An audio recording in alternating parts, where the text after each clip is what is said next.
بسم اللہ الرحمن الرحیم۔ السلام علیکم۔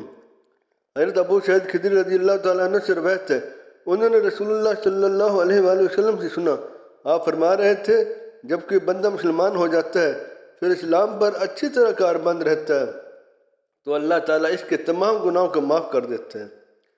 جن کا اس نے قبل از اسلام ارتکاب کیا تھا، اور اس کے بعد پھر قصاص کا اصول چلتا ہے کہ ایک نیکی کا بدلہ 10 گنا سے لے کر 700 گنا تک دیا جاتا ہے، اور برائی کا بدلہ تو برائی کے مطابق ہی دیا جاتا ہے مگر یہ کہ اللہ تعالیٰ اس سے درگزر فرما لے۔ حضرت برہ بن عازب رضی اللہ تعالیٰ عنہ سے روایت ہے کہ نبی کریم صلی اللہ علیہ وآلہ وسلم جب ہجرت کر کے مدینہ تشریف لائے تو پہلے آپ ددیال یا ننیال جو انصار سے تھے کہ ہاں اترے، اور مدینہ میں 16 یا 17 مہینے بیت المقدس کی طرف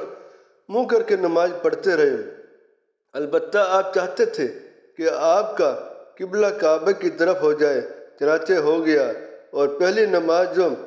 آپ نے کعبے کی طرف پڑھی وہ عصر کی نماز تھی،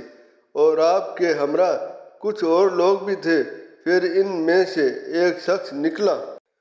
اور کسی مسجد والوں کے پاس سے اس کا گزر ہوا، وہ بیت المقدس کی طرف منہ کیے ہوئے رکوع کی حالت میں تھے، تو اس نے کہا، میں اللہ کو گواہ بنا کر کہتا ہوں کہ میں نے رسول اللہ صلی اللہ علیہ وآلہ وسلم کے ہمراہ مکے کی طرف نماز پڑھی ہے۔ یہ سنتے ہی وہ لوگ جس حالت میں تھے اسی حالت میں بیت اللہ کی طرف پھر گئے، اور جب آپ بیت المقدس کی طرف منہ کر کے نماز پڑھتے تھے تو یہودی اور دوسرے اہل کتاب نصارہ بہت خوش ہوتے تھے، لیکن جب آپ نے اپنا منہ بیت اللہ کی طرف پھیر لیا تو یہ انہیں بہت ناگوار گزرا۔